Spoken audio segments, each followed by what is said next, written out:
I thought maybe you were talking about me. I am talking about it. All right. So tell us what is. So how can you do any good down there with the business roundtable? When you ask, starting with your first question, is anything happening? The answer is, of course not. No, nothing's happening, and that's part of the reason why business has to have a strong voice and say what needs to be happening. I mean, it's pretty simple. If you take a look at standard of living in a country, it comes from business. And government needs to both regulate and enable, and we need to focus on the enabling side in addition to regulation so that business can do what it does. And right now, we're not seeing the kind of progress that we need to create that enabling kind of structure, if you will. And that's why we need to address the debt, we need an energy policy, and we need to address trade. Do we need address our debt, and Europe would address their debt? That would do more for job creation and creating a dynamic economy than anything else they could be doing right now.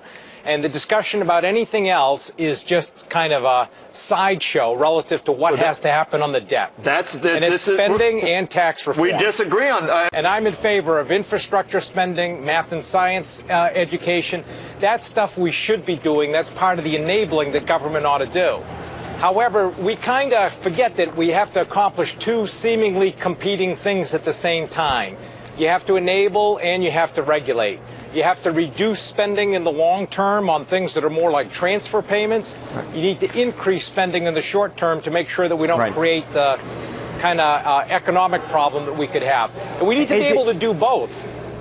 Hey, David. It's still the right kind of model. And if you take a look at the tax model in there, the top rate is about the same for capital gains, individual and corporate, because you can't do any of these things separately. You got to do it all together. You go to a territorial system and you lower the rate by eliminating a lot of the deductions. That would do more to create a simple system and focus people on what they should be, which is being more competitive, instead of focusing on how to structure for taxes. What do you want to do? What do you want to do with trade? As a society, we've been arguing about whether trade is good since the Phoenicians were running the Mediterranean. And it seems like every century we end up having the same arguments. And at the end of the day, trade is good for both sides. If you take a look at you can always find the pieces where somebody was negatively affected. You need to be able to address that. That's part of doing two seemingly competing things at the same time. But trade is a good phenomenon, and we ought to be encouraging it. And if you look at Europe, you take a look at what South America's doing, what China's doing, everybody is creating more free trade agreements than we are. We need to get started and remember that we're now in an economy that has at least 4 billion people participating. It's not like it was 20 years ago when there were only 1 billion.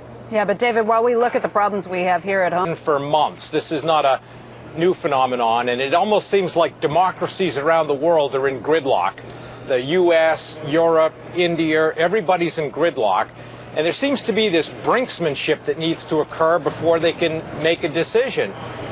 Europe could drag the whole world down. One of you was mentioning that earlier, and I completely agree. It's very interconnected.